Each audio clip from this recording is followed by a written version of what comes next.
जिहाद्यांपर्यंत आम्ही पोहोचू आणि प्रत्येकाला आम्ही मिट्टी में मिला देंगे, ये हालत सभी जिहादी के हम करने वाले हैं। एका मोठ्या कंपनीमध्ये आमच्या ह्या हिंदू राष्ट्रामध्ये आम्ही यांना नोकऱ्या देतो, पोट भरण्यासाठी देतो ना, घर चालावं म्हणून देतो। नोकरी मिळाल्यानंतर पोट भरायची नाही, घर चालवायचं नाही, फक्त दिवस रात्र आपला धर्म वाढवायला बघायचा। हे ह्यांचं जिहादी मानसिकतेचं उत्तम उदाहरण ते नाशिकचं प्रकरण आहे। तुम्ही सगळ्यांना बारकाईने बघितलं पाहिजे, माता भगिनीने आणि माझ्या हिंदू बहिणीने। हे बघा काय चाललंय, आपण तिथे नोकरी करण्यासाठी जातो, ती कुठले ती हिदा खान के कुठले तरी खान नावाची त्यांची HR आहे, गायब आहे। आता कुठे बिळात जाऊन बसणार, कुठला मदरसा तुम्हाला लपवणार, कुठला मस्जिद तुला लपवणार, सगळीकडून बाहेर काढून आणू, चिंता करू नको। कुठे असली तिथे काढतो तुम्हाला। तिचं बॅकग्राऊंड काय, तिचे नातेवाईक, ती कोणाच्या संपर्कात होती, ती HR ची प्रमुख खान नावाची बाई, ज्यांनी लाल किल्ल्यावर जे काय बॉम्बलाल घडवले, तिच्या संबंधितची बाई त्या कंपनीमध्ये HR म्हणून काम करत होती, नोकऱ्या देण्याचं काम करत होती। आणि नोकऱ्या पण अशा मुलांना जिहाद्याने देत होती जे फक्त आमच्या हिंदू बहिणींच्या संपर्कात येणार, हिंदू बहिणींना धर्मांतर करायला प्रवृत्त करणं, त्यांना नमाज पढायला लावणं, त्यांना मुद्दामून बीफ खायला देणं, त्यांना हिजाब घालायला लावणं, ह्यासाठी नोकऱ्या करतो आपण। ह्यासाठी नोकऱ्या आपल्यासाठी उपलब्ध असतात। मग ह्याच्यावर आम्ही लोकांनी बोलायचं नाही, ह्याच्यावर हिंदूंनी एकत्र यायचं नाही। तुम्ही एक विचार करा, आता त्याच नाशिकला ते त्या कार्ट्या खराटचं प्रकरण घडलं, तो काय बोंधू खराट जो आहे, कुठल्या हिंदूंनी समर्थन केलं त्याचं? कोणी पुढे आलं?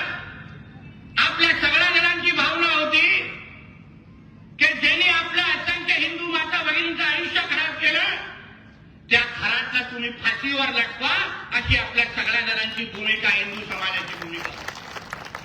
कोणीही समर्थन करायला गेलं नाही, त्याला कोर्टामध्ये घेऊन जाताना कोणीही तिथे उभं राहून आम्ही तुमच्या बरोबर आहे सांगण्याचे पण हिंदू समाजाचा कोणी तिथे उभं राहिलं नाही।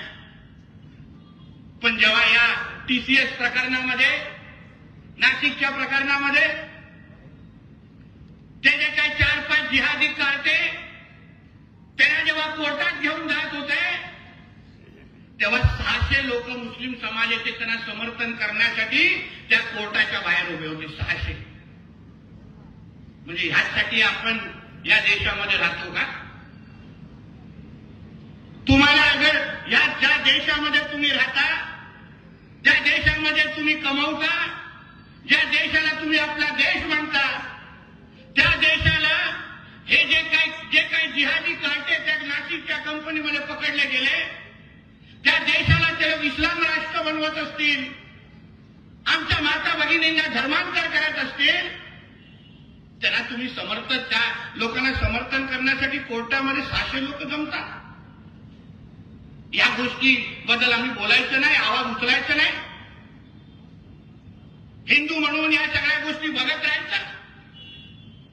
मुस्लिम धर्मातले जे काही जाणकार लोक आहेत, त्या लोकांनी ह्याच्याबद्दल भूमिका घ्यायची नाही। म्हणजे आमच्याच राष्ट्रामध्ये राहून आमच्याच तिरंग्याच्या विरोधात, आमच्या हिंदू माता भगिनींच्या विरोधात ते सगळे कार्टे भूमिका धर्मांतर करतात आणि मुस्लिम समाजाचे लोक त्यांना समर्थन करायला जातात। ह्या गोष्टीबद्दल आपण सगळ्या हिंदू समाजाने विचार करायला पाहिजे। ते लोक कसे संघटित होतात, ते लोक चूक असले तरी पण आपल्या लोकांबरोबर कसे उभे राहतात।